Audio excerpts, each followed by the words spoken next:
اللهم إني أسألك علما نافعا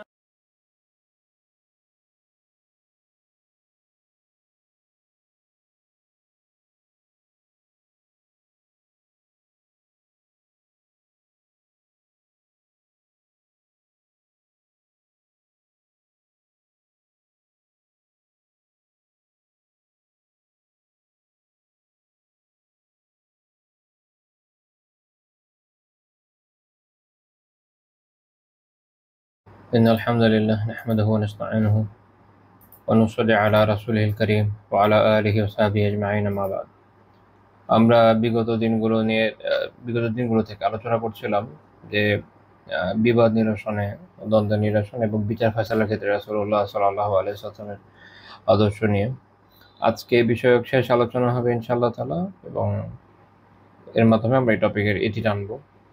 তো এর আগে আমরা 8টা পয়েন্ট আলোচনা করেছি, আজকে 9ম পয়েন্ট। সেটা হচ্ছে বিবাদ নিরসনে কখনো কখনো তিনি নিজের পক্ষ থেকে অর্থাৎ রাষ্ট্রের পক্ষ থেকে অর্থ ব্যয় করেছেন, এমন হয়েছে। অর্থাৎ এমন কখনো কখনো সিচুয়েশন হয় যে যদি দেখা যায় যে পারস্পরিক বিবাদ বা কোনো একটা মামলা এই পর্যায়ে যেটা সলিউশন করা অনেক সময় টাফ হয়ে যায়, আবার দেখা যায় যে সলিউশন করে দেওয়ার থেকে যদি একটা মিটমাট করে দেওয়া যায় তাহলে উভয়ের মধ্যে রিলেশনটা ভালো থাকে। দেখার বিষয় হচ্ছে যেটা করতে গেলে যে আর্থিক ক্ষতিপূরণ বাদী পক্ষের পাওয়া উচিত, সেটাও তো দেওয়া দরকার। অনেক সময় দেখা যায় যে বিবাদীদের এই সামর্থ্য থাকে না, তো এরকম জায়গায় আসলে রাষ্ট্রের উদ্যোগ নেওয়া উচিত, কারণ রাষ্ট্রের পক্ষে বিষয়টা সহজ। আমরা তো আমাদের এখনকার যে সেকুলার রাষ্ট্র কাঠামো দেখে এখানে এ ধরনের উদ্যোগ কেউ নেয় না। তো ইসলামী রাষ্ট্র কাঠামো হলে হয়তো আশা করা যায় যেমন কিছু হবে। যেমন এরকম বেশ কিছু ঘটনাই আছে যেখানে দেখা গিয়েছে যে কারো পক্ষ থেকে, যেমন দিয়াতের যে অর্থ, কেউ কাউকে হত্যা করে ফেলেছে এবং বা ভুলবশত হত্যা করেছে, তো দিয়াতের যে অর্থ সেটা যখন দিবে, অনেক সময় হয়েছে এরকম যে বিভিন্ন জটিলতার কারণে কে যে এটার একজন অ্যাকচুয়ালি দায়ী, অর্থাৎ কে যে হত্যাকাণ্ডটা ঘটিয়েছে এটার প্রমাণ পাওয়া যায় না। তা আমাদের আমাদের এখনকার যে এক্সিস্টিং রাষ্ট্র কাঠামো, এখানে কি হবে যে আচ্ছা, কাউকে প্রমাণ করা গেল না যে কে হত্যা করেছে, তাহলে এখন যার নিকটাত্মীয় মারা গেল তার তো সে তো হারিয়েছে, সে তো আর ফেরত আসছে না। অন্যদিকে কাউকে প্রমাণ করা গেল না যে কে হত্যাকাণ্ড ঘটিয়েছে, তখন তারা কি করে, মামলা এটা এক রকমের ডিসমিস করে দেয়। কেউ তো মেরেছে, মারলোটা কি জানে না। আচ্ছা, ঠিক আছে, জানলেন না, কিন্তু যে নিহত হয়েছে তার পরিবারের তো একটা চাহিদা আছে, বাকি জীবন তার তো চলতে হবে। কিভাবে চলবে? সরকারের কোনো দায় নাই। সে এক আজীব সিস্টেম। আল্লাহ জানে এটা কিভাবে এরা বানিয়েছে। ব্রিটিশরা না হয় বানিয়েছে, এই অঞ্চল দখল করতে আসছিল, আচ্ছা ঠিক আছে, একটা কথা, লুট করতে এসেছে, লুট করে চলে গেছে, ও নিজের পকেট থেকে দিতে চায় না। আমাদের সমস্যা কোথায়? না, তারা কিন্তু এটা কোনো চেঞ্জ আনবে না। তা আমরা এরকম বর্ণনা দেখি, যেমন খাইবার একবার আব্দুল্লাহ বিন সাহাল রাদিয়াল্লাহু আনহু তিনি মারা গেলেন। তো কেসটা এরকম জটিল ছিল যে কে যে আসলে দায়ী এটা পাওয়া যাচ্ছে না। এখন আব্দুল্লাহ বিন সাহাল রাদিয়াল্লাহু আনহুর পরিবারে কি হবে? রাসূলুল্লাহ সাল্লাল্লাহু আলাইহি ওয়াসাল্লাম কি করলেন, যে তার যে দিয়তের অর্থ, যেটা তার ফ্যামিলির প্রাপ্য, এটা কিন্তু দিয়ে দিয়েছেন বাইতুল মাল থেকে, রাষ্ট্রীয় সম্পদ থেকে। তো এরকম ঘটনা হয়েছে যে কোনো একজন সাহাবী তিনি ভুলবশত এমন কাউকে হত্যা করেছেন যাকে মনে করেছেন যে সে হয়তো শত্রুপক্ষের, কিন্তু হ্যাঁ ওই গোত্রটাই শত্রুপক্ষের, ঠিক আছে, কিন্তু স্পেসিফিকলি যে বেচারা নিহত হয়েছেন উনি শত্রুপক্ষের মধ্যে থাকলেও নিজের শত্রু ছিলেন না, অর্থাৎ তার সাথে আল্লাহ রাসূল সাল্লাল্লাহু আলাইহি ওয়াসাল্লামের লিখিত নিরাপত্তা চুক্তি ছিল, আল্লাহ রাসূল লিখিতভাবে তাকে নিরাপত্তা দিয়েছিলেন। তো তখন এই লোক তো ব্যতিক্রম, কিন্তু ওনার তো এটা জানা ছিল না, এটা ভুলবশত হয়েছে। তো তখন আল্লাহ রাসূল সাল্লাল্লাহু আলাইহি ওয়াসাল্লাম তার পক্ষ থেকে দিয়াতের অর্থ আদায় করে দিয়েছেন, যেহেতু এটা ওনার পক্ষে সম্ভব ছিল না।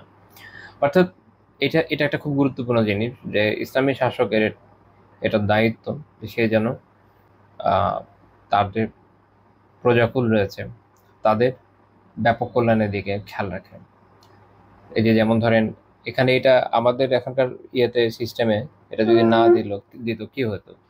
সরকারের টাকা বেঁচে যেত শুধু। সরকার এমন কে? সরকার বলে কেউ আছে, মানে কোনো পার্সন, কোনো এন্টিটি না। কিন্তু তারপর তাদের সে কি প্রয়াস, আরে ভাই সরকার, আপনি যেহেতু বলছেন যে ডেমোক্রেসি, সরকার তো জনগণেরই, জনগণই তো মালিক। তো বেচারা মালিক, মালিকের তো একটু সেবা যত্ন কিছু করে, কোনো খবর নাই মালিকের কোনো সেবা যত্ন করার। পৃথিবীতে এমন সিস্টেম আর কোথায় আছে আল্লাহ জানে, যে যাকে বলা হচ্ছে মালিক সে খেদমত করছে, আর যে না হওয়ার কথা দাস সে খেদমত নিচ্ছে। জাস্ট পিকিউলিয়ার, লালা ল্যান্ড।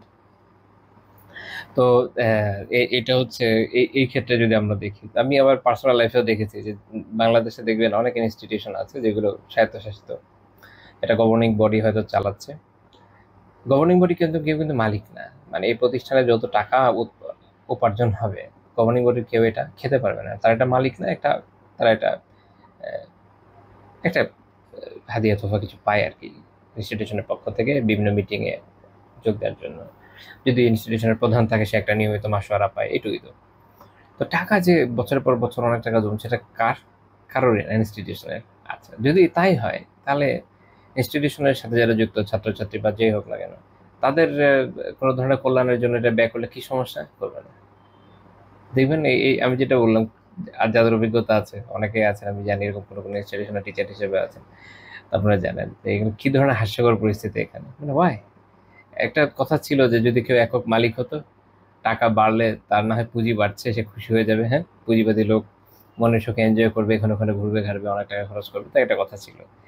একটা ইনস্টিটিউশন যেটা স্বায়ত্তশাসিত, যেখানে যেটা একটা গভর্নিং বডি দিয়ে চলে, কেউই মালিক না, টাকা যদি বাড়তে থাকে অ্যাকচুয়ালি কারো পকেট ভরছে না, এই জায়গায় তো কার্পণ্য করে। এটা আমি বোঝানোর জন্য বললাম যে এটা মাইন্ডসেট, নিকৃষ্ট কলোনিয়াল মাইন্ডসেট, যেখান থেকে তারা বের হয়ে আসতে পারেনি, আর আগামী জীবনে বের হতে পারবে বলে আমার মনে হচ্ছে না, বাকি দেখা যাক। ইমাম নবী রাহিমাহুল্লাহ এরকম একটা ঘটনার প্রসঙ্গে একটা সুন্দর একটা কথা বলছেন যে ওফি হাদাল হাদিস, এই হাদিসের মধ্যে আমি যে আব্দুল বিন সাহল রাদিয়াল্লাহু আনহুর ঘটনা নিয়ে যে কথাটা বললাম, এটা অনেক লম্বা হাদিস, এই জন্য আলোচনা আইনি, মূল কথাটা বলে দিয়েছে। তো উনি বলছেন যে ওফি হাদাল হাদিস, এই হাদিস থেকে এটা জানা যায় যে আন্নাহু ইয়ানবাগি লিল ইমাম মুরাআত আল মাসালিহিল আম্মাহ, যে আহ, ব্যাপক যে কল্যাণ আছে, জনসাধারণের যে ব্যাপক কল্যাণ, এর দিকে সে লক্ষ্য রাখবে। শাসকের দায়িত্ব হলো কি, সে জনসাধারণের ব্যাপক কল্যাণের দিকে লক্ষ্য রাখবে, খালি নিজের নিজের সুখের দিকে না, ব্যাপক কল্যাণের দিকে জনসাধারণের এবং নিজের পার্টির না। ওয়াল ইহতিমাম বিইসলাহি যাতিল বাইন, এবং যেন সবার পারস্পরিক সম্পর্ক ঠিক থাকে, এই বিষয়ে সে উদ্যোগী হবে, এই বিষয়ে সে যত্নবান হবে। এটা খুব গুরুত্বপূর্ণ বিষয়। অর্থাৎ একটা ইসলামী রাষ্ট্রে শাসক বলেন বিচারক বলেন, তার জন্য এটা একটা গুরুত্বপূর্ণ চিন্তা যে ফয়সালা এমনভাবে হোক, মানুষকে এমনভাবে সহায়তা করা হোক যেন পারস্পরিক সৌহার্দ্য সম্প্রীতি সবসময় বজায় থাকে।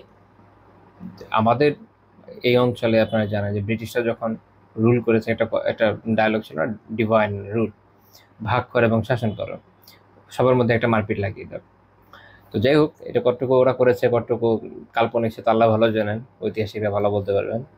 কিন্তু আমাদের মধ্যে এই মেন্টালিটিটা যে আছে, এটা তো সত্যি যে আমাদের আমাদের এই অঞ্চলেও সবসময় যখনই যে ক্ষমতা এসছে দেখবেন যে তারও এটাই পলিসি ঠিক আছে যে কিভাবে একটা ডিভাইডেশন সবসময় বজায় রাখা যায়। কিন্তু ইসলামী শাসন ব্যবস্থায় শাসকের জন্য এটা একটা গুরুত্বপূর্ণ দায়িত্ব, সেই জন্য সবার মধ্যে সুসম্পর্ক বজায় রাখার সর্বাত্মক চেষ্টা করে। আমরা এই হাদিসগুলো থেকে এই শিক্ষাগুলো কিন্তু পাচ্ছি। আচ্ছা, এই আলোচনা থেকে আপনারা এটাও বুঝতে পারছেন যে আসলে ইসলামী শাসন কেমন হওয়া উচিত বা দরকার।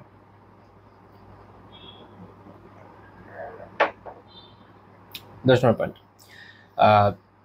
তিনি হকের পক্ষে ফয়সালা দিলেও বঞ্চিতদের মন রক্ষা করতেন। এরকম ঘটনা আছে যে আসলে কখনো দেখা গেছে যে বিষয়টা এরকম যে কয়েকজন দাবিদার, কয়েকজন তো পাবে না, একজন পাবে, এখন বাকিদেরও তো মন খারাপ হওয়ার কথা, যেহেতু আমি এটা পেলাম না। তো এরকম ক্ষেত্রে দেখা যায় যে রাসূলুল্লাহ সাল্লাল্লাহু আলাইহি ওয়াসাল্লাম তাদেরকে সান্ত্বনা দিয়েছে। আমরা এরকম একটা বর্ণনা দেখি, কাজা উমরার বছর, অর্থাৎ হুদায়বিয়া সন্ধির ফলে যখন মুসলিমরা উমরা করতে যাওয়ার সুযোগ লাভ করলেন, সেবারের ঘটনা 2699 নম্বর হাদিস সহিহ বুখারীর, যে রাসূলুল্লাহ সাল্লাল্লাহু আলাইহি ওয়াসাল্লাম যখন সেখানে গেলেন, উমরা শেষ হলো, 3 দিনের মেয়াদ শেষ হলো, তখন কুরাইশরা আলী রাদিয়াল্লাহু তাআলা আনহুর কাছে এসে বললেন যে আপনার সাথীকে বলেন তিনি যেন, যেহেতু মেয়াদ শেষ, তিনি যেন এখন মক্কা থেকে বের হয়ে যান। তো যখন রাসূলুল্লাহ সাল্লাল্লাহু আলাইহি ওয়াসাল্লাম মক্কা থেকে চলে যাচ্ছেন, তখন হামজা রাদিয়াল্লাহু তাআলা আনহুর মেয়ে, তিনিও তখন ওখানেই ছিলেন। তো তিনি ইয়া আমি হে আমার চাচা বলে দৌড়ে আসেন। তো এখানে একটা পয়েন্ট, হামজা রাদিয়াল্লাহু তাআলা আনহু তো রাসূলুল্লাহ সাল্লাল্লাহু আলাইহি সাল্লামের চাচা, তো ওনার মেয়ে আল্লাহ রাসূলের চাচাতো বোন হওয়ার কথা।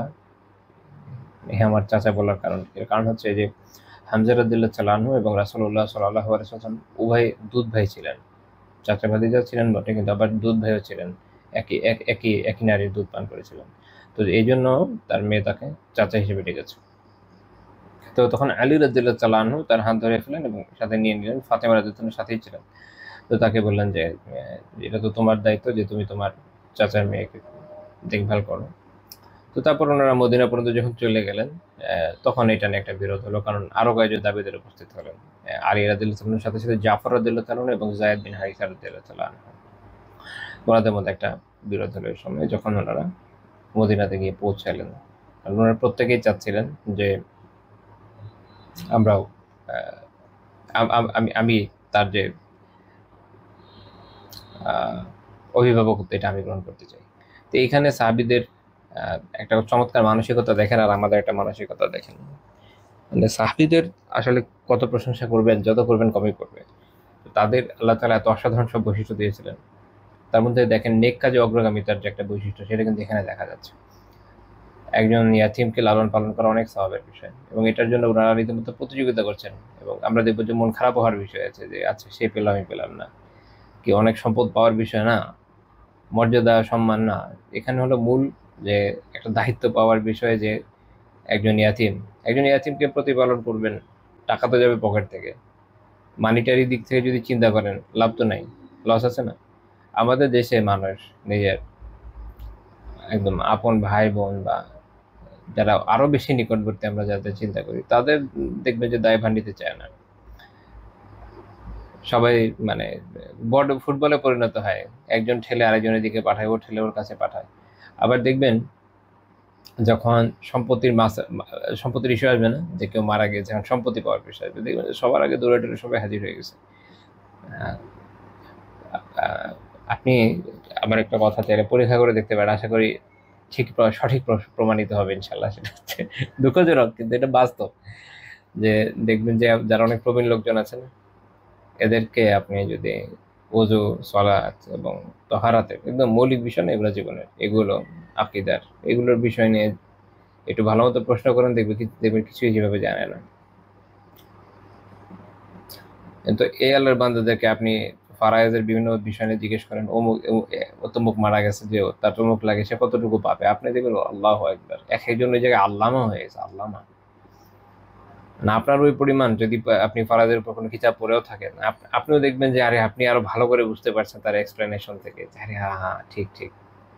আপনি যদি একটু ভুল করেন, সাথে সাথে দেখবেন যে 4-5 জন ধরা দিবে। টাকার বিষয়ে আল্লাহ আকবার, কি টাকার বিষয়ে এক একজন একদম সেই খুব ভালো মতো জানা আছে, কিন্তু দিনের অন্যান্য যে বিষয়গুলো বেশি জরুরি, ওগুলো নিয়ে তাদের মাথা ব্যথা ওই পর্যায়ে নাই। তাহলে বোঝা গেল যে অশিক্ষার দোষ না, শিক্ষার তো নিশ্চয়ই সুযোগ ছিল না, তো এগুলো শিখলো কোত্থেকে? আগ্রহের দোষ, আগ্রহের অভাব আছে। আচ্ছা, তো যেটা বলছিলাম যে সাহাবীদের বিষয়টা দেখেন, যে তারা এই যে দায়িত্বটা নেওয়ার জন্য আগ্রহী কেন? নেক কাজের জন্য। এটা নেক কাজের প্রতিযোগিতা, একে অপরের অগ্রগামী হতে চাচ্ছেন, যে তিনি যেন এই নেক কাজে এগিয়ে যেতে পারেন, একজন ইয়াতিমের দায়িত্বভার বহন করবেন। অথচ দেখেন যে আলী রাদিয়াল্লাহু তাআলা আনহুর বর্ণনা তো আমরা জানি, যে উনি যথেষ্ট দারিদ্র্যের মধ্যে জীবনযাপন করতেন ওই সময়, উনি ধনী সাহাবীদের মধ্যে ছিলেন না। যায়েদ বিন হারিসা রাদিয়াল্লাহু তাআলা আনহু, তিনিও তো আল্লাহ রাসূল সাল্লাল্লাহু আলাইহি সাল্লামের আযাদ করা দাস, তিনিও ধনী সাহাবীদের অন্তর্ভুক্ত ছিলেন না। জাফর রাদিয়াল্লাহু তাআলা আনহু হাবশা থেকে হিজরত করে এসেছেন, বেশি দিন হয় নাই, ওনারও ইকোনমিক্যাল অবস্থা খুব বেশি শক্তিশালী বলার সুযোগ নেই। তো এরকম সাহাবীরা একে অপরের সাথে দ্বন্দ্বে লিপ্ত হয়েছেন আরেকজনের দায়িত্ব নেবার জন্য। আর যেটা বলছিলাম, যে আমাদের সমাজের অবস্থা হচ্ছে এরকম, যে যতই নিকটবর্তী ব্যক্তি হোক না কেন, যার দায়িত্ব আপনার কাছে আসে, যদি আসেও ফুটবল খেলা শুরু করে, আচ্ছা আমি পারবো না, তুমি নাও, তুমি পারবো না, অমুক নাও, এই অবস্থা। আল্লাহ তাআলা আমাদের শুধরায় দেন, আমিন। তো যাই হোক, তো ওনারা একটা বিবাদে লিপ্ত হয়ে গেলেন। আলী রাদিয়াল্লাহু তাআলা আনহু বলে, যেন আহাক্কু বিহা ওয়াহিবনাতু আম্মি, আমি তো তার ব্যাপারে বেশি হকদার, কারণ সে আমার চাচার মেয়ে। জাফর রাদিয়াল্লাহু তাআলা বললেন সেম কথা যে ইবনাতু আম্মি, সে তো আমারও চাচার মেয়ে। আর অতিরিক্ত একটা হচ্ছে ও খালাতু ফাতাহতি, তার যে খালা সে আমার অধীনে, অর্থাৎ সে আমার স্ত্রী। অর্থাৎ এই মেয়ের যিনি খালা তিনি ছিলেন জাফর রাদিয়াল্লাহু তাআলা আনহুর স্ত্রী। এটা হচ্ছে অতিরিক্ত, কাজেই চাচার মেয়ে হয়, এটা এটা তো আছে, সেই সাথে এটা হচ্ছে কি অতিরিক্ত। তিনি হচ্ছেন আসমা বিনত উমাইস রাদিয়াল্লাহু তাআলা আনহা, তিনি ছিলেন এই মেয়ের খালা। আর যায়েদ রাদিয়াল্লাহু তাআলা বললেন যে ইবনাতু আখি, সে হচ্ছে আমার ভাই, তিনি ভাইয়ের ছেলে আর কি, মেয়ে, তিনি ভাইয়ের মেয়ে এই হিসাবে। তো আগের দুজনের তো তাও রক্তের সম্পর্ক না, কিন্তু রক্তের সম্পর্ক না।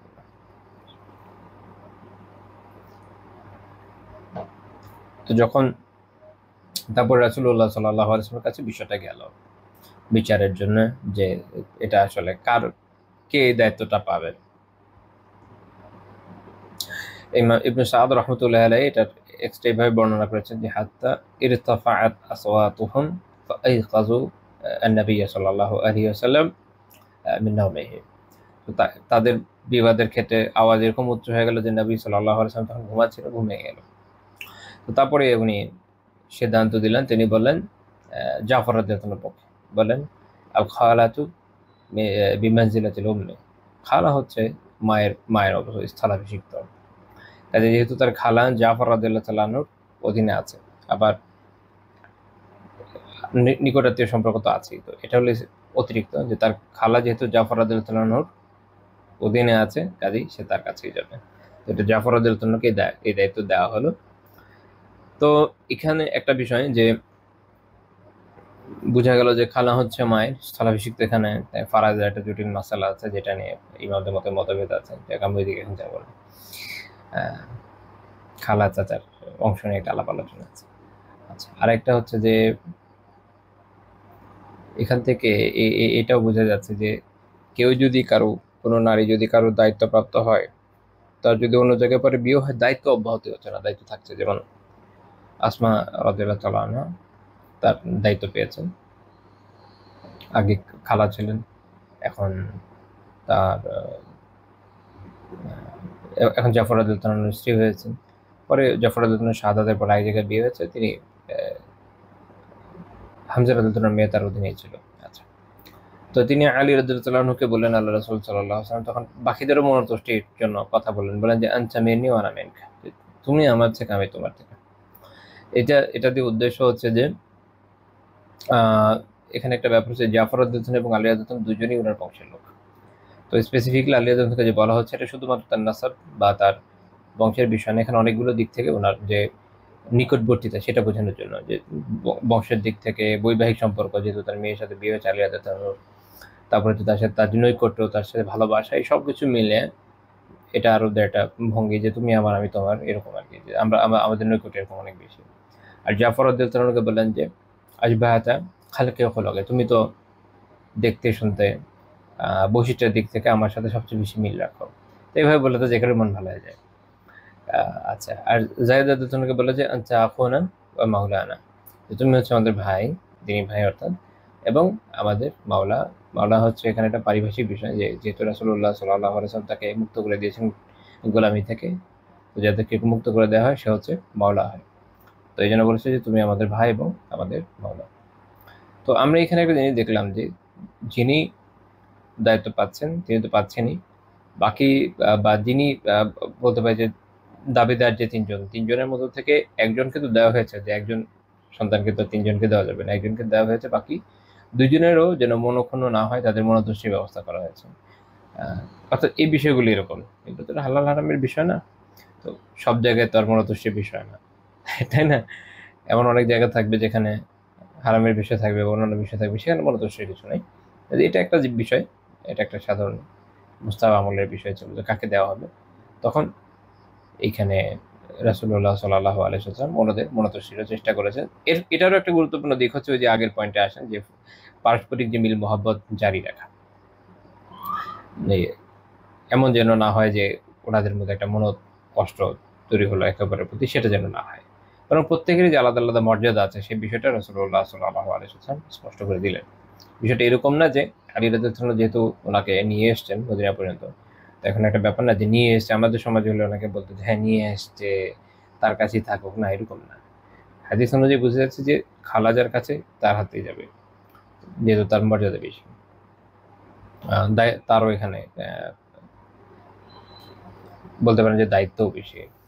তো সেই হিসাবে তাকে দেওয়া হয়েছে। তো আলী রাদিয়াল্লাহু তো একটু মনে কষ্ট লাগা অস্বাভাবিক না যে দায়িত্ব নিয়ে আসলাম, এই জন্য তাকে এমন কথা বলা যেত যেন তার মন ভালো হয়ে যায়, এই আর কি। এবং এক্ষেত্রে একটা শিক্ষার বিষয় দেখেন যে রাসূলুল্লাহ সাল্লাল্লাহু আলাইহি ওয়াসাল্লাম কিন্তু এখানে কোনো বাড়াবাড়িও করেন নাই। ওনার থেকে তো এটা একদম অসম্ভব, উনি কখনো করেন না। আরেকটা হচ্ছে যে যেটা বলে অনেকে আরেকজনের মন ভালো করতে গিয়ে মানুষ মিথ্যা বলে ফেলে, সেটাও না। রাসূলুল্লাহ সাল্লাল্লাহু আলাইহি ওয়াসাল্লাম সবসময় সত্য বলতেন, এবং একটা কথাকে সঠিকভাবে যত যত সুন্দরভাবে উত্থাপন করা সম্ভব তিনি ঠিকভাবেই করতেন। চিন্তা করলে দেখবে যে এর থেকে ভালো আর সেভাবে মাথায় আসে না। আচ্ছা, আমরা এরপর একটা ঘটনা পড়বো, এটার সাথে বেশ কিছু বিষয় আসবে। সেটা হচ্ছে তিনি উভয় পক্ষের কথা মন দিয়ে শুনতেন, যদি এক পক্ষ কাফির হোক না কেন। এটা একটা খুবই গুরুত্বপূর্ণ বিষয়। দেখেন বাদী বিবাদী দুই পক্ষ থাকবে। পৃথিবীতে এমন দেশ তো খুব কমই আছে যেখানে শুধু মুসলিম থাকে, কোনো কাফের থাকে না। কাফের তো কিছু কিছু থাকবেই। তো যখন এরা থাকবে, এটার সুযোগ ইসলাম আমাদেরকে দেয় নাই যে আচ্ছা ঠিক আছে, যেহেতু সে কাফের, তো তাই তার কথার দাম দেওয়ার দরকার নেই, মুসলমানরা বলেছে ওই অনুযায়ী আমি একটা ডিসিশন নিয়ে ফেলি না, এটা না, এটা করা যায় না। ইসলাম আমাদেরকে এই বস্তু শেখায় নাই। আমাদের এখানে ইনসাফ আছে। তো যখন কোনো জায়গায় কোনো মোকদ্দমা খাড়া হবে বা কোনো অভিযোগ থাকবে, তখন আমাদের জন্য কর্তব্য হচ্ছে যে আমরা উভয় পক্ষের কথাই শুনবো এবং তারপরে একটা জাজমেন্টে আসবো। কেউ মুসলিম হয়েছে বলে একটা কিছু বললো, বা হুজুর হয়েছে বলে, বা মাওলানা সাহেব একটা কিছু বলে দিয়েছে দেখে আমরা সবসময় মেনে নিব, এটা সবসময় জরুরি না। দেখার বিষয় হচ্ছে যে উভয় পক্ষের কথা আমরা দেখব, এবং যেটা দালিলিকভাবে শক্তিশালী সেটাকে প্রাধান্য দেব। এক্ষেত্রে আমাদের কোনো ইয়ে নেই, কোনো ধরনের বায়াসনেস থাকবে না। আমরা আল্লাহ রসুল সাল্লাল্লাহু আলাইহি ওয়াসাল্লামের জীবনে এই জিনিস দেখি নাই। বায়াসনেস দিয়ে কখনোই কোনো জাতি সাফল্য অর্জন করতে পারে নাই। আমার মনে হতে পারে না কাফের মুশরিকরা তো করেছে। কাফের মুশরিকরা তো ভাই ওই বাধি দেয়, ওই তো ইমানের মধ্যেই আসে নাই, তাই না? তো এই হিসাবের বাইরে। তো যখন আমরা মুমিনদের আলোচনা করব, ইমানের উপর থাকা তো সাধে বলা হয় নাই না, জ্বলন্ত কয়লা হাতে রাখার থেকেও কঠিন কাজ। কারণ আমাদেরকে যতই মনে বায়াসনেস আসুক না কেন, সব এক পাশে রেখে শরিয়াকে মাথার উপর রাখতে হয়। শরিয়া এটা বলেছে, আমরা এর বাইরে যেতে পারবো না। আমার যতই মন চাক না কেন, পারবো না, সরি ফর দ্যাট। আমাকে অতটুকুই মানতে হবে, ওইভাবেই মানতে হবে যেভাবে শরিয়া বলছে।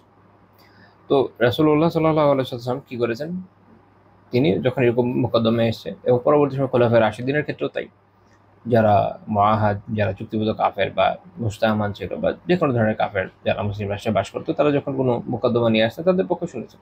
বিচারে হচ্ছে মূলনীতি, আপনি দুই পক্ষের কথা সুন্দর করে শুনবেন, তারপরে দলিলাদিলের আলোকে এটা ফেসলা আসবে। আচ্ছা, সহিহ মুসলিমের হাদিস 2373 নম্বর হাদিস, এটা সহিহ বুখারীতেও আছে, মুসলিম একটু বিস্তৃত আছে, একটু একটু বিস্তৃত। আবু হুরায়রা রাদিয়াল্লাহু আনহু থেকে উভয় জায়গায় বর্ণিত যে একবার যেটা হলো যে কোন একজন ইহুদির সাথে একজন ইহুদি কিছু মাল বিক্রি করছিল মদিনাতে। তো যখন তাকে কিছু এর যে দাম দেওয়া হয়েছিল এটাতে সে সন্তুষ্ট করলো না। যিনি রাবি একজন আব্দুল আজিজ রাহিমাহুল্লাহ তাআলা, তিনি একটু কনফিউজ ছিলেন যেটা আসলে সে কি বলেছে, যে সন্তুষ্টি হলো না অপছন্দ করলো, যাই হোক। সে অপছন্দনীয়তা থেকে একটা কথা বলে, এটা তো মানুষ অনেক ধরনের কথাই বলে। তো সে কি বললো যে ওয়াল্লাযী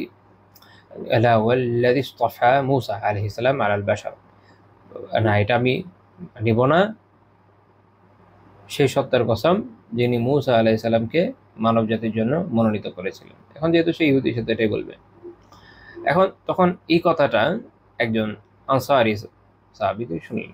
এখন উনি তাকে প্রধান নেতা হয়ে গেলেন। উনি কি করলেন, একটা চর দিয়ে বসলেন, চর দিয়ে বললেন যে তাকুলু ওয়াল্লাযী ইসতাফা মূসা আলাইহিস সালাম আলাল বাশার ওয়া রাসূলুল্লাহ সাল্লাল্লাহু আলাইহি ওয়াসাল্লাম বাইনা আযহুরিনা, যে তুমি এরকম বলো, যে তুমি এরকম বললে যে মূসা, যিনি মূসা আলাইহিস সালামকে মানুষের জন্য নির্বাচন করেছেন, অথচ রাসূলুল্লাহ সাল্লাল্লাহু আলাইহি ওয়াসাল্লাম আমাদের মাঝে রয়েছে। তো ইহুদি তো তার ধর্ম মত অনুযায়ী ডায়লগ দিয়েছে। তো কিন্তু আনসারী সাহাবীর মধ্যে ইমানি গায়রত জেগে উঠেছে যে আল্লাহ রাসূল সাল্লাল্লাহু আলাইহি ওয়াসাল্লাম তখন আমাদের মাঝে, তাই না? এখন তো উনি একমাত্র ব্যক্তি যাকে অনুসরণ করতে হবে। আগের সব শরিয়াত রহিত হয়ে গেছে, আর তুমি এখনো এই কথাই বলছো। তো উনি কি করলেন, চর দিয়ে বসে। এখন ইহুদি যে কথা বলেছে, এই কথাটা অবশ্যই রাসূলুল্লাহ সাল্লাল্লাহু আলাইহি ওয়াসাল্লামের আবির্ভাবের পরে এখন আর এক হিসাবে গ্রহণযোগ্য থাকে নাই। কি হিসাবে, যে এখন আর আগের কোনো নবীর নবুয়ত অবশিষ্ট নাই। অবশিষ্ট নাই বলতে মানে আমি বুঝাতে চাচ্ছি যে ওই শরীয়ত এখন আর চলবে না। ওনারা তো নবী ছিলেন, নবী ছিলেন ওই সময়, সেটা সবসময় ওনার নবী হিসেবেই শরীয়ত বরিত হবেন, সেটা আলাদা কথা। কিন্তু যে তার যে শরিয়ত ছিল, শরিয়তটা রহিত হয়ে গেছে। এখন শুধুমাত্র রাসূলুল্লাহ সাল্লাল্লাহু আলাইহি ওয়াসাল্লামের শরিয়ত ইসলাম হিসাবে সবসময় থাকবে কিয়ামত পর্যন্ত। তো কাজেই তার কথা এক হিসেবে ঠিক, আবার আরেক হিসেবে ঠিক এইভাবে যে হ্যাঁ, আল্লাহ তাআলা তো মুসা আলাইহিস সালামকে অবশ্যই উনিই নির্বাচন করেছেন, আর কি করবে, আল্লাহ তাআলাই নির্বাচন করেছেন, এটাও ঠিক। আবার আরেক দিক দিয়ে বল যে আলাল বাশার, এখানে এমন একটা কথা মনে হয় যে সব মানুষের জন্য করা হয় নাই, বনী ইসরাইলের জন্য করা হয়েছে। তো এরকম স্টেটমেন্ট এরকম ভেগ, কিছু ঠিক আছে কিছু ভুল আছে, সব মিলে ছিল। আর সাহাবী তিনি ক্ষুব্ধ হয়ে গেছেন এই জন্য যে আসলে এই স্টেটমেন্ট যদি দিতে হয় পারফেক্টলি একজনের সাথে ফিট খায়, তিনি হচ্ছেন রাসূলুল্লাহ সাল্লাল্লাহু আলাইহি ওয়াসাল্লাম। কারণ তাকে আল্লাহ তাআলা নির্বাচন করেছেন পুরো মানব জাতির জন্যই করেছেন, তাই না? এবং তার শরিয়া এখন কায়েম। তো এখন কেন তুমি এই কথা বলবা? তো উনি যেন রাগান্বিত হয়ে তাকে থাপ্পড় দিয়ে দিলেন। তো ইহুদি গিয়ে রাসূলুল্লাহ সাল্লাল্লাহু আলাইহি ওয়াসাল্লামের কাছে গিয়ে নালিশ দিল যে ইয়া আবাল কাসেম, হে আবুল কাসেম। সে আবার মনে করে দিয়েছে যে ইন্নালি যিম্মাতা ওয়া আহাদা, তা আমি তো জিম্মি এবং আপনার সাথে চুক্তিবদ্ধ, আর অমুক আমাকে আমার মুখে চড় দিয়ে দিয়েছে। তো আল্লাহ রাসূল তাকে ডেকে জিজ্ঞেস করলেন যে কিভাবে, কেন দিল? তো তিনি ঘটনা বললেন যে সেই কথা বলেছে। তো তখন রাসূলুল্লাহ সাল্লাল্লাহু আলাইহি ওয়াসাল্লাম অনেক রাগান্বিত হলেন। সাহাবী বলছেন যে ফাগাদিবা রাসূলুল্লাহ সাল্লাল্লাহু আলাইহি ওয়াসাল্লাম হাত্তা উরিফাল গাদাবু ফি ওয়াজহি। রাসূলুল্লাহ সাল্লাল্লাহু আলাইহি ওয়াসাল্লাম অত্যন্ত রাগান্বিত হলেন, এমনকি তার চেহারায় তার রাগ প্রকাশ পেল, চেহারা কালার পরিবর্তিত হয়ে গেল। এর কারণ হচ্ছে এটা যে এখানে বেশ কিছু ক্রিটিক্যাল বিষয় সামনে চলে আসে। সেটা হলো, আমি পরে আবার একটু আলোচনা করবো ইনশাআল্লাহ তাআলা। সেটা একজন নবী অহংকার বশত একজন নবীর উপর আরেকজন নবীকে নিয়ে অহংকার করার জন্য যেন এরকম কথা কেউ বলে বসছে সেরকম মনে হচ্ছে এখান থেকে। এবং এই যে এই কারণে একজন ইহুদি সে তার যে নিজের বিশ্বাস সে অনুযায়ী বলেছেন, সে একজন সাহাবী তাকে চড় দিয়ে দিয়েছেন। রাসূলুল্লাহ সাল্লাল্লাহু আলাইহি ওয়াসাল্লাম এই বিষয়টা পছন্দ করেন নাই। তো তিনি বললেন যে লা তুফাদ্দিলু বাইনাল আনবিয়া, তোমরা নবীদের মধ্যে একের উপর অন্যকে প্রাধান্য দিও না, মর্যাদা দিও না। ফাইন্নাহু ইউনফাখু ফিস-সূর, তারপর তিনি ব্যাখ্যা করছেন যে কেন, যে মূসা আলাইহিস সালামকে মনে করছে এরকম। আচ্ছা, এখন মূসা আলাইহিস সালামের ফজিলতটা দেখো। ফাইন্নাহু ইউনফাখু ফিস-সূরি ফায়াসআকু মান ফিস সামাওয়াতি ওয়া মান ফিল আরদি ইল্লা মান শাআ আল্লাহ। যখন কিয়ামত দিন সিংহায় ফুৎকার দেওয়া হবে, আসমান জমিনের সবাই বেহুশ হয়ে যাবে, কেবল আল্লাহ যাদের চাইবেন তারা ছাড়া। সুম্মা ইউনফাখু ফিহি উখরা, এরপর আবার সিংহায় ফুৎকার দেওয়া হবে। এখন হচ্ছে পুনরুত্থানের ফুৎকার। তিনি বলছেন যে ফাআকুনু আউওয়ালা মান বুইসা আও ফি আউওয়ালি মা ইউ আও ফি আউওয়ালি মান বুইসা। তিনি বললেন যে আমি হব প্রথম ব্যক্তি অথবা প্রথম ব্যক্তিদের মধ্যে যে প্রথম উত্থিত হব, অর্থাৎ আল্লাহ রাসূল সাল্লাল্লাহু আলাইহি ওয়াসাল্লামই সর্বপ্রথম উত্থিত হবেন। তিনি বলছেন যখন উত্থিত হব ফাইদা মূসা আলাইহিস সালাম আখিযুম বিল আরশ, আর ওই সময় দেখবো, অর্থাৎ আমি তো প্রথম হচ্ছি, কিন্তু দেখবো যে মূসা আলাইহিস সালাম আরশ ধরে আছেন। ফালা আদরি আহুসিবা বিসাআকাতিহি ইয়াউমা তুর আও বুইসা ক্বাবলি। আমার এটা জানার নাই যে তুর পাহাড়ের বেহুশ হওয়াটাই তার জন্য এখনকার বেহুশ হওয়ার কারণ কিনা, যদিন যেহেতু বেহুশ হয়ে গেছেন এই জন্য আজকে করা হয়নি, নাকি আমার আগেই তাকে চেতনা ফিরিয়ে দেওয়া হয়েছে। ওয়ালা আকুলু, এবং আমি এটা বলি না ইন্না আহাদান আফদালু মিন ইউনুস বিন মাত্তা আলাইহিস সালাম, যে কোনো পয়গম্বর ইউনুস বিন মাত্তা থেকে অধিক মর্যাদাবান, এটা আমি বলি না। এখানে স্পেসিফিকলি ইউনুস আলাইহিস সালামের কথাও বলা হচ্ছে। তো এখানে একটা বিষয় বুঝে রাখেন যে এই হাদিসের মূল উদ্দেশ্য এটা বোঝানো। আমাদের মূল আলোচনা তো আমরা আলোচনা করে ফেলেছি, যেহেতু একটা আকীদার আলোচনা চলে আসে বলে দেওয়া উচিত, নয়তো ভুল ভ্রান্তি থাকতে পারে মানুষের। সেটা হচ্ছে যে যেন অহংকার বশত অন্য নবীর সাথে এরকম তুলনা করা না হয়, এটা ইসলাম আমাদেরকে এই সুযোগটা দেয়। কিন্তু এমনিতে একজন নবীর উপরে যে আরেকজন নবীর প্রাধান্য আছে এ বিষয়ে উম্মার মধ্যে কোনো ইখতিলাফ নাই। কারণ আল্লাহ তাআলা যেমন একটা বলি যে আল্লাহ তাআলা কোরআনে কোরআনে কয়েক জায়গায় বলেছেন। সূরা বনী ইসরাঈলের 55 নম্বর আয়াতে বলেছেন, ওয়ালাকাদ ফাদ্দালনা বা'দান নাবিয়্যিনা আলা বা'দ, যে আমি কতক নবীর উপর কতক নবীকে অগ্রাধিকার দিয়েছি। তো আল্লাহ তাআলা নিজে বলেছেন, তো তাহলে আছে তো অগ্রাধিকার আছে। সূরা বাকারা 253 নম্বর আয়াতে বলেছেন, তিলকা রুসুলু ফাদ্দালনা বা'দাহুম আলা বা'দ, এই রাসূলদের মধ্যে কাউকে কারোর উপর আমি প্রাধান্য দিয়েছি। সূরা বাকারা তাআলা বলছে, মান কাল্লামাল্লাহু ওয়া রাফা বা'দাহুম দারাজাত, মিনহুম মান কাল্লামাল্লাহ, এদের মধ্যে কেউ আছেন যাদের সাথে আল্লাহ তাআলা কথা বলেছেন সরাসরি, ওয়া রাফা বা'দাহুম দারাজাত, এবং কারো তিনি মর্যাদা উত্থিত করেছেন। আবার সহিহ বুখারী হাদিস আছে যে রাসূলুল্লাহ সাল্লাল্লাহু আলাইহি ওয়াসাল্লাম কি বলেছেন, আনা সাইয়্যিদুন নাস ইয়াউমাল কিয়ামা, কিয়ামতের দিন আমি মানব জাতির সর্দার হব। তো এই জন্য উলামার মধ্যে এই বিষয়ে কোনো ইখতিলাফ নাই যে অবশ্যই নবীদের মধ্যে মর্যাদার ক্ষেত্রে প্রাধান্যের স্তর আছে, একে অপরের থেকে বেশি মর্যাদাবান এমন আছে। তো যারা রাসূল তাদের মর্যাদা অন্যান্য নবীদের উপরে বেশি, যেসব যাদের শুধু নবুয়ত এসছে, রিসালাত তাদের কাছে আসেনি, যেমন ইমাম কুরতুবী রাহিমাহুল্লাহ তাআলা বলেছেন। আবার রাসূলদের মধ্যে বলা হয় যে উলুল আজম যারা, আবু হুরায়রা রাদিয়াল্লাহু আনহু বর্ণিত হাদিস থেকে জানা যায় যে উলুল আজম যারা, তাদের মর্যাদা সবচেয়ে বেশি। এর মধ্যে সবচেয়ে বেশি মর্যাদাবান মুহাম্মদ সাল্লাল্লাহু আলাইহি ওয়াসাল্লাম, তারপর ইব্রাহিম আলাইহিস সালাম, তারপর মূসা আলাইহিস সালাম, তারপর ঈসা আলাইহিস সালাম। এ হচ্ছে ইবনে কাসির রাহিমাহুল্লাহ তাআলা উল্লেখ করেছেন, যেটা হচ্ছে মশহুর মত উম্মার ভিতরে। বেশ কিছু রিওয়ায়াত রয়েছে যেখানে বলা হয়েছে যে এই প্রাধান্য না দিতে, মানে সহিহ বুখারী মুসলিমে দেখবেন প্রায় কাছাকাছি ধরনের, যেমন লা তুখাইয়িরু বাইনাল আম্বিয়া, তারপর লা তুফাদ্দিলু বাইনাল আম্বিয়া, লা তুখাইয়িরুনি আলা মূসা, লা ইয়াকুলানা আহাদুকুম ইন্নী খায়রুম মিন ইউনুস বিন মাত্তা। প্রথম দুইটা রিওয়ায়াত একই রকম অর্থবহ, যে আমাকে নবীদের মধ্যে একের উপর অন্যকে প্রাধান্য দিও না অর্থ বহন করে।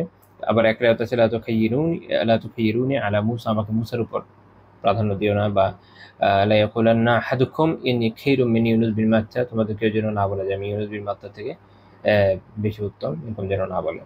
তো এইখানে কথাগুলো যেটা বলা হয়েছে, এগুলোর তারা ব্যাখ্যা কি হবে এই ধরনের আয়াতের ক্ষেত্রে।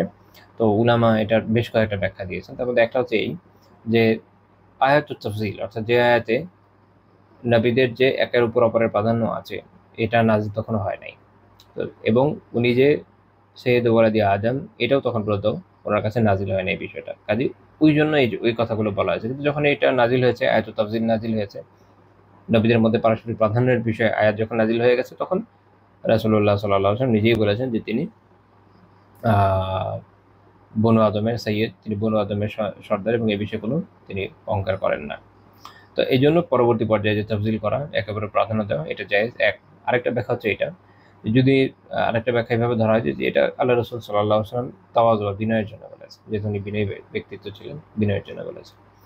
আরেকটা ব্যাখ্যা হচ্ছে এটা যে যেন পারস্পরিক বিবাদ বিসংবাদের কারণ না হয়েছে। আরেকটা ব্যাখ্যা হচ্ছে এটা যে গর্ব অহংকার প্রদর্শন।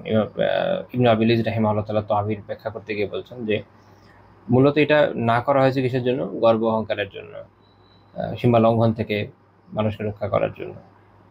কারণ আমরা জানি যে জিহাদের ময়দানে কুফারদের বিরুদ্ধে বীরত্ব প্রদর্শন করা তো বৈধ, কিন্তু ওই জায়গাতেও কেউ যদি অহংকার করে, ওটা তো বৈধ কাজ না। তো এরকমই এখানে এই সাহাবীর উক্তি থেকে মনে হয়েছে যে হতে পারে এটার মধ্যে এক ধরনের অহংকার আছে। তো আল্লাহ রাসূল সাল্লাল্লাহু আলাইহি ওয়াসাল্লাম ওই বিষয়টাকে নাকচ করে দিলেন। অর্থাৎ ভবিষ্যতে, এটা একটা কথা আছে যে সাদ্দুল যারায় বা সাদ্দুল বাব, অর্থাৎ ভবিষ্যতে যেটা একটা গুনার দ্বার খুলে দিতে পারে, সেটাকে বন্ধ করে দেয়। এটা একটা গুরুত্বপূর্ণ উসুল, অর্থাৎ পরবর্তী পর্যায়ে যেন মানুষ সেটা নিয়ে কোনো ধরনের মুশকিলের মধ্যে না পড়ে যায়। মনে রাখতে হবে যে ইমাম কুরতুবী রাহিমাহুল্লাহ একটা ব্যাখ্যা করেছেন, সেটা হচ্ছে যে নবীদের যেটা নবুয়ত, এই যে একটা মর্যাদা, এই মর্যাদাগতভাবে সবাই সেম, কিন্তু এরপরে একের প্রতি আল্লাহ তাআলা বিভিন্ন খুসুসিয়াতের, বিশেষত্বের মাধ্যমে, কারামাতের মাধ্যমে, বিভিন্ন অবস্থানের পরিপ্রেক্ষিতে একজন উপর অপরজনকে এরপরে মর্যাদা দিয়ে থাকেন। কাজেই নবুয়তের যে দায়িত্ব, সেই হিসাবে সেম পর্যায়ের, কিন্তু প্রত্যেককে আল্লাহ তাআলা একের উপর অপরকে বিভিন্ন বিশেষ বৈশিষ্ট্যের মাধ্যমে, কারামাতের মাধ্যমে, বিভিন্ন মুজিজা, নবীদের ক্ষেত্রে আমরা এটাকে বলে মুজিজা, তো এর মাধ্যমে তাদের একের উপর অপরকে, আমি কারামাত বলেছি এই জন্য যে কুরতুবী রাহিমাহুল্লাহ এই শব্দটা ব্যবহার করেছেন, কিন্তু এটা মুজিজা, তো একের উপর অপরকে এইভাবে প্রাধান্য দেওয়া হয়েছে। তো তাহলে মোদ্দা কথা এটা আমরা বুঝলাম এই রিওয়ায়াতগুলো থেকে যে নবীদের মধ্যে মর্যাদা পার্থক্য রয়েছে। এর মধ্যে সবচেয়ে এবং আল্লাহ তাআলা নিজে এটা কোরআনের আয়াতে বলেছেন, হাদিস থেকে জানা যায়। তার মধ্যে ৫ জন রাসূলের মর্যাদা সবচেয়ে বেশি। এই রাসূলদের মধ্যে সবচেয়ে বেশি মর্যাদা রাসূলুল্লাহ সাল্লাল্লাহু আলাইহি ওয়াসাল্লামের। কিন্তু রাসূলুল্লাহ সাল্লাল্লাহু আলাইহি ওয়াসাল্লাম এটা আমাদেরকে নিষেধ করেছেন যে আমরা যেন এমন না হয় যে আমরা যেন অন্যদের সাথে, যেমন ধরেন এখন খ্রিস্টানদের সাথে আমরা আলোচনা করছি, এটা করতে গিয়ে আমরা কোনো নবীর সামনে কোনো গুস্তাখি করে না বসি। এটা হলো গুরুত্বপূর্ণ বিষয়। এবং এটা হচ্ছে এখনকার সময়ে আমাদের শিক্ষণীয়। কারণ যখন দেখবেন যে খ্রিস্টানদের সাথে বা ইহুদিদের সাথে কোনো ডিবেট আপনি করছেন বা কোনো কথা আপনি বলছেন, যে ওদের একটা স্বভাব আছে যে যেহেতু তারা রাসূলুল্লাহ সাল্লাল্লাহু আলাইহি ওয়াসাল্লামকে নবী হিসেবে মানে না, যে কোনো উল্টাপাল্টা কথা বলে বসতে পারে। কিন্তু আমরা তো আর কোনো নবীর সামনে উপস্থাপন করতে পারি না, কারণ তারা তো আমাদেরও নবী, তাই না? কারণ ঈসা আলাইহিস সালাম আমাদেরই নবী, তারপরে ধরেন মুসা আলাইহিস সালাম আমাদেরই নবী। তো আমরা কি করব না, আমরা এমন কিছু বলবো না যেটা তাদের সামনে গুস্তাখি হয়ে যায় এবং এটা যেন আমাদের কিয়ামতে ধরা খাওয়া লাগে, এমন যেন না হয়। এটা হলো আমাদের একটা বোঝার বিষয়। আবার ইউনূস আলাইহিস সালামের ঘটনা, যে ইউনূস আলাইহিস সালামের ব্যাপারে বিশেষ করে একটা হাদিসে স্পেসিফিকলি আল্লাহ রাসূল এটা বলার কারণ হচ্ছে যে ইউনূস আলাইহিস সালাম সম্পর্কে যেহেতু কোরআনে একটা বর্ণনা আছে, এতে কারো কারো মনের মধ্যে উল্টাপাল্টা চিন্তা আসতে পারে। এমনকি অনেকে অনেক এমন তাফসীর করেন যেটা থেকে মনে হয় যে ইউনূস আলাইহিস সালাম যেন আল্লাহ তাআলা আলিয়াতুবিল্লাহ নির্দেশ লঙ্ঘন করে চলে গেছে। এটা এরকম না, একটু ভুল বোঝার কারণে মানুষ এই ধরনের কথা বলে, বা বাতিল বিভিন্ন লিটারেচার পড়ার কারণে তার মাথায় এই ধরনের চিন্তা আসতে পারে, বনু ইসরাঈলের লিটারেচার পড়ার কারণে মনে হতে পারে। বিষয়টা এরকম না। তো এই জন্য স্পেসিফিকলি তার কথা বলে দেওয়া হয়েছে যেন এরকম মনে না করে। কারণ ইউনূস আলাইহিস সালাম একজন নবী ছিলেন। খুব আল্লাহ তাআলা তো অনেক নবীকে দুনিয়াতে প্রেরণ করেছেন, সবার কথা কোরআনে উল্লেখ করেন নাই। মনে রাখবেন যে যাদের কথা উল্লেখ করেছেন তারা অনেক অনেক উচ্চ মর্যাদার নবী, এই জন্য তো উল্লেখ করেছেন। অথচ আল্লাহ তাআলা তো অনেকজনকে পাঠিয়েছেন যাদের প্রত্যেকের কথা উল্লেখ করেন না, যেটা তিনি নিজেই বলেছেন। আচ্ছা, দেখা হচ্ছে আমাদের এখানে মূল আলোচ্য বিষয়, যে তাহলে বাদী বিবাদী উভয়ের কথা শোনা দরকার।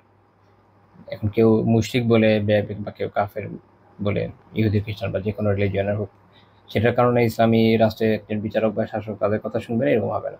উভয়ের কথাই মনোযোগ দিয়ে শুনতে হবে। সেটা দুজন মুসলিমের মধ্যে হোক, একজন কাফের মুশরিকের সাথে যদি মুসলিম হয় সেক্ষেত্রে হোক, এক্ষেত্রে সে সমান অধিকার পাবে, উভয়ের কথা শোনা হবে মনোযোগের সাথে। আচ্ছা, তো এছাড়া আমাদের আলোচ্য বইয়ের মধ্যে লেখক অনেকগুলো ফয়সালার কথা উল্লেখ করেছেন, যে রাসূলুল্লাহ সাল্লাল্লাহু আলাইহি ওয়াসাল্লাম কি বিশেষ ফয়সালা নিয়েছেন। আসলে এই বিষয় নিয়ে প্রাচীনকাল থেকে আলিমরা কিতাব লিখেছেন, যে রাসূলুল্লাহ সাল্লাল্লাহু আলাইহি ওয়াসাল্লামের যে বিভিন্ন বিচার ফয়সালা, এটা নিয়ে খুব সুন্দর সুন্দর কিছু কিতাব আছে। তো সব তো আলোচনা করা যাবে না। প্রাসঙ্গিক কয়েকটা বিষয় যদি আমরা এমনি দ্রুত বলে চলে যাই, তাতেও ইনশাআল্লাহ কিছু উপকার হতে পারে। যেমন সহিহ বুখারী 1499 নম্বর হাদিস পাবেন, যে তিনি বলেছেন ফির রিকাজি আল খুমুস। রিকাজের মধ্যে হচ্ছে খুমুস হচ্ছে এক পঞ্চমাংশ হচ্ছে এটা বায়তুল মালের সরকারের। রিকাজ কি জিনিস? রিকাজ হচ্ছে পারিভাষিকভাবে এটা বলা হয় যে মা হুয়া উজিদা মাজফুনান মিন আহাদিল মিন আহাদিল জাহিলিয়া। জাহিলি যুগ থেকে যা কোনো কিছু, কোনো সম্পদ যেটা মানুষ হয়তো ভিতরে গুপ্তধন বলে না, জাহিলি যুগে কোনো কিছুকে হয়তো ভিতরে মাটির নিচে পুঁতে রেখেছে। এখন ওটা যখন কেউ পাবে তখন এটাকে আমরা কি বলছি? রিকাজ। তো এটার এক পঞ্চমাংশ এটা পাবে হচ্ছে ইসলামী সরকার, বাকিটা তার। এটা হচ্ছে জুমহুর ফুকাহার অবস্থান। তো আরেকটা ফয়সালা হচ্ছে এরকম, একটা বিশেষ ঘটনার প্রেক্ষিতে আল্লাহ রাসূল বলেছেন যে আল ওয়ালাদু লিল ফিরাশ ওয়া লিল আহিরিল হাজার, যে সন্তান হচ্ছে বিছানা যার তার, অর্থাৎ কোনো নারীর যে স্বামী, বৈধ স্বামী, সন্তান হচ্ছে তার। আর যে ব্যভিচারী তার জন্য হচ্ছে পাথর।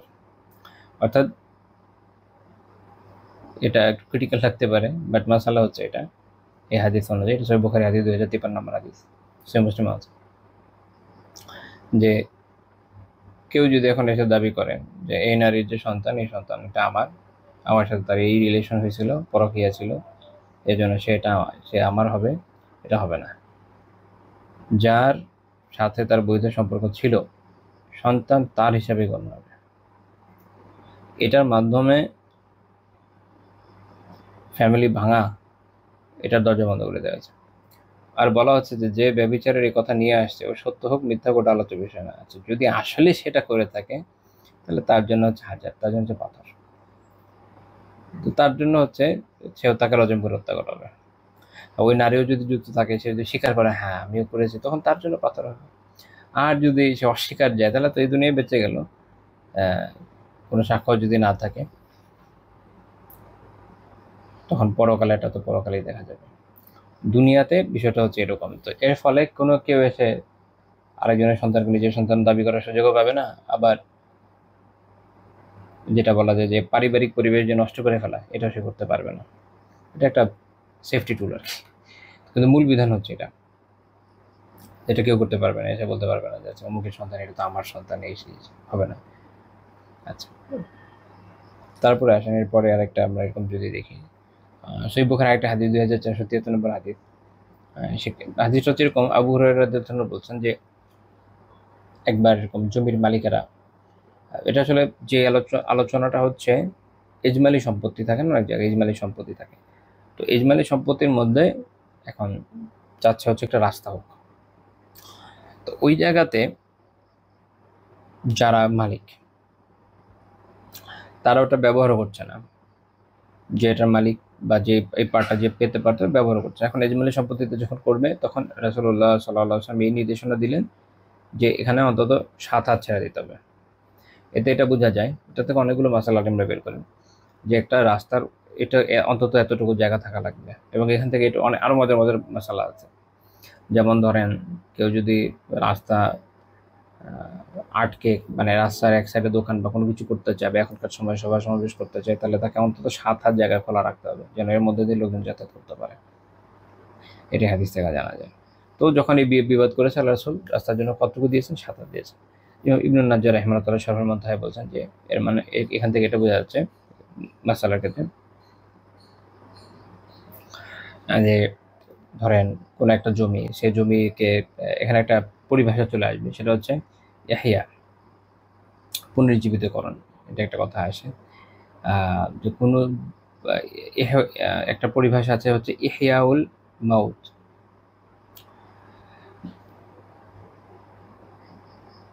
ইহয়াউল আমওয়াত, যে কোনো জমি যদি মৃত থাকে মানে ওটা অনাবাদি পড়ে আছে, তো ওখানে কেউ আসলো, সে ওখানে চাষ দিল, পানি দিল, চারা বুনলো, এই যে সেটাকে পুনরুজ্জীবিত করলো, এই জন্য এটাকে বলে এটার পুনরুজ্জীবন দেওয়া জমিকে। এটা একটা গুরুত্বপূর্ণ মাসালা। তো যখন এটার সাথে যুক্ত একটা বিষয় থাকবে, তখন কেউ এরকম ডিসিশন নিল যে তারা কি করবে। তো তখন এক ওখান থেকে যদি একটা রাস্তা করতে চায় জমির এখান থেকে, এবং এটা হলো অনেকের মধ্যে একটা এজমালি সম্পত্তি ভাগটাগ হয় নাই, তখন এই হাদিস অনুযায়ী তাদের কর্তব্য হচ্ছে অন্তত 7 হাত একটা জায়গা দিয়ে দিবে, যেন ওখান থেকে রাস্তা চলে যেতে পারে।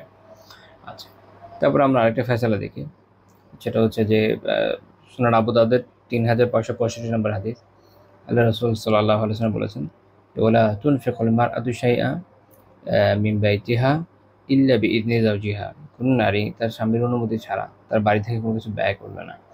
একজন মানুষের মনে হতে পারে যে দিয়ে দিই সাদাকা, কেউ চেতে এসছে। সম্পত্তি যদি তার স্বামীর হয়, তার নিজের পকেটের থেকে হলে আলাদা কথা, স্বামীর সম্পত্তি থেকে সে অনুমতি ব্যতীত দিতে পারবে না। তো একজন জিজ্ঞেস করলো যে ইয়া রাসূলুল্লাহ, ওরা তাআম, খাবারও দিতে পারবে না?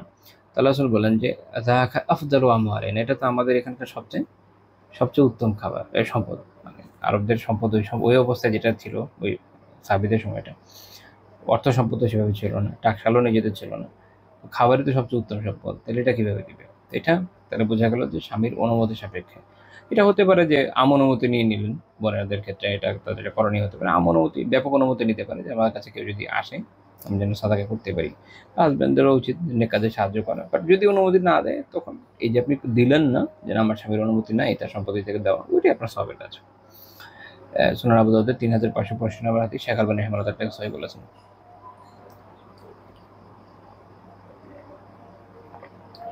আচ্ছা, আমার কথা বোঝা যাচ্ছে তো? আমার নিজের কাছে যদিও ফাটা বাঁশের মতো আওয়াজ মনে হচ্ছে, বোঝা না গেলে জানাবেন ইনশাল্লাহ। ওকে, আমরা আরেকটা ইন্টারেস্টিং মাসালা এরকম দেখবো ফাসালার ক্ষেত্রে। সুনান আবু দাউদের হাদিস 3053 নম্বর হাদিস।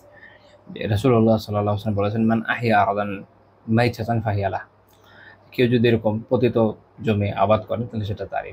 আমি একটু আগে বলেছিলাম যে জমির পুনরুজ্জীবন কি জিনিস। আচ্ছা, ওয়ালাইসা লিইরাকিন যালিমিন হাক্কান, এখানে পরের অংশে আবার একটা চমৎকার একটা শিক্ষা আছে, সেটা হচ্ছে এখন কেউ মনে করলো আচ্ছা পতিত জমি অমুকের জমিটা খালি পড়ে আছে, অমুকের জমিটা খালি পড়ে আছে, যাই তাহলে আমি এটা আবাদ করে ফেলি। না, এটা না, ব্যক্তিগত সম্পত্তি। ইসলামে সরকারি সম্পত্তির ক্ষেত্রে অবারিত সুযোগ আছে। সরকারি খাস জমি বলেন না, পড়ে আছে কিলোমিটারের পর কিলোমিটার, কোনো ইউজ নেই। তো এই হাদিস অনুযায়ী যে মানা হে আরদান মাই চাচান ফাহিয়ালা, কেউ যদি কোনো পতিত জমি আবাদ করে তাহলে এটা তার।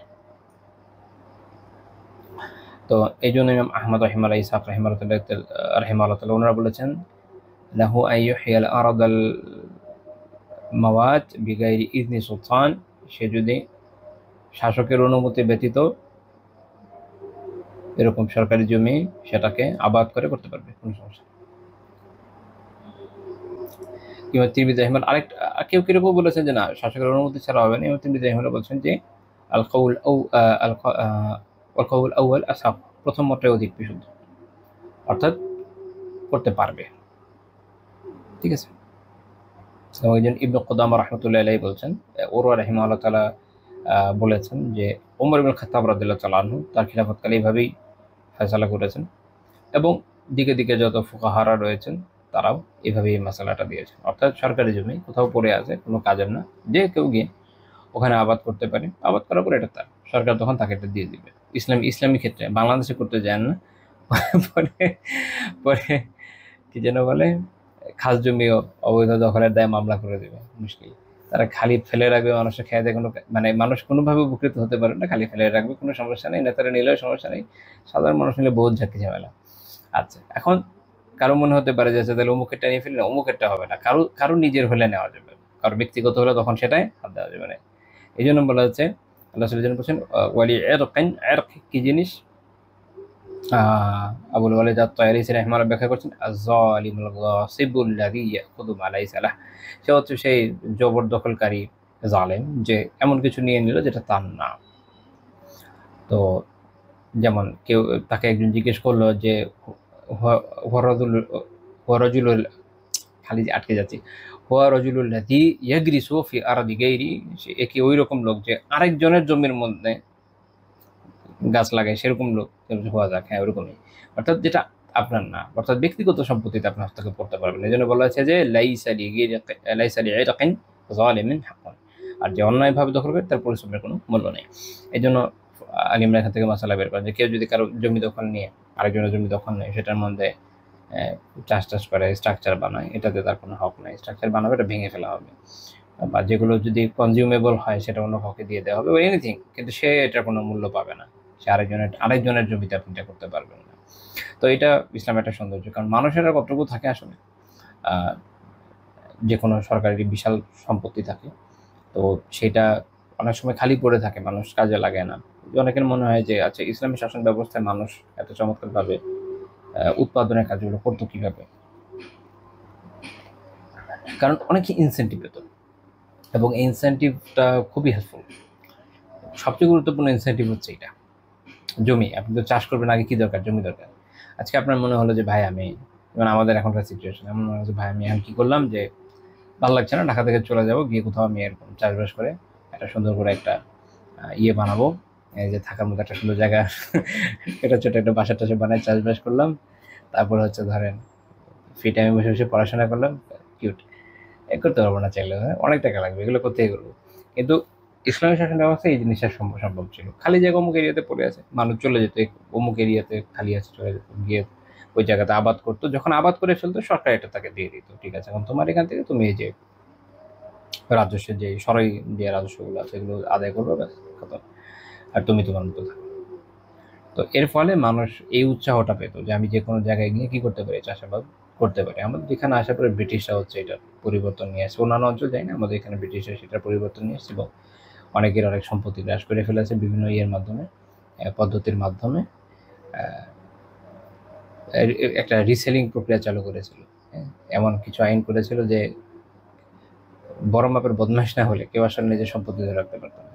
যাই হোক, তো এখান থেকে আমরা রাসূলুল্লাহ সাল্লাল্লাহু আলাইহি ওয়াসাল্লামের কিছু বিচার ফয়সালা কয়েকটা উদাহরণ দেখলাম, আরও অনেকগুলোর বর্ণনা আছে, সবগুলো আপাতত আমাদের দরকার নেই।